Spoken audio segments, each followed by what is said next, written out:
కష్టపడి ఐపీఎస్ని సాధించి కష్టపడి ప్రమోషన్ల మీద ఇవాళ డీజీ స్థాయికి వచ్చాడు ఆయన. మొన్న డీజీపీ లిస్టులో కూడా ఆయన పేరు వెళ్ళింది. పరిస్థితులు బాగుంటే డీజీపీ కూడా అవ్వవలసినటువంటి వ్యక్తి ఇవాళ అరెస్ట్ చేశారు. ఇవాళ అరెస్ట్ చేసి తీసుకొస్తున్నారు. ఏమిటి దారుణం నేను అడుగుతా ఉన్నా. ఎందుకు అరెస్ట్ చేశారు? జత్వాని అనే ఒక మహిళని అరెస్ట్ చేశారని, కొట్టారనో తిట్టారనో ఏదో చేశారని కాదు, డ్యూటీలో ఉండి అరెస్ట్ చేశారని 3 అధికారుల మీద కేసు పెట్టారు.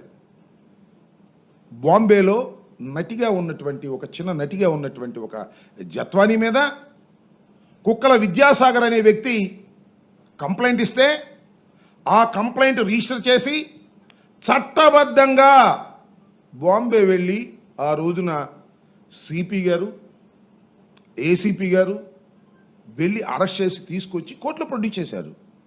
కోర్టు రిమాండ్ ఇచ్చింది. రిమాండ్ తర్వాత బెయిల్ తీసుకు వెళ్ళారు. అంత చట్ట ప్రకారం జరిగినటువంటి అంశం. దానిలో ఇవాళ కేసు పెట్టారండి. వాళ్ళిద్దరి మీద కూడా కేసు పెట్టారు. విద్యాసాగర్ని అరెస్ట్ చేశారు. ఆయన బెయిల్ వచ్చేసింది. కాంతిలాల్ టాటా సిపి ఆయనకి బెయిల్ వచ్చేసింది, యాంటిసిపేటరీ బెయిల్.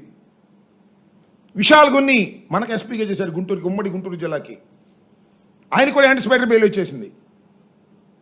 ఆ రోజున ఇంటెలిజెన్స్ చీఫ్గా పిఎస్ఆర్ ఆంజనేయులు గారు పనిచేస్తున్నారు. ఆయన కోర్టుకి వెళ్ళా, బెయిల్ తెచ్చుకోవాలా.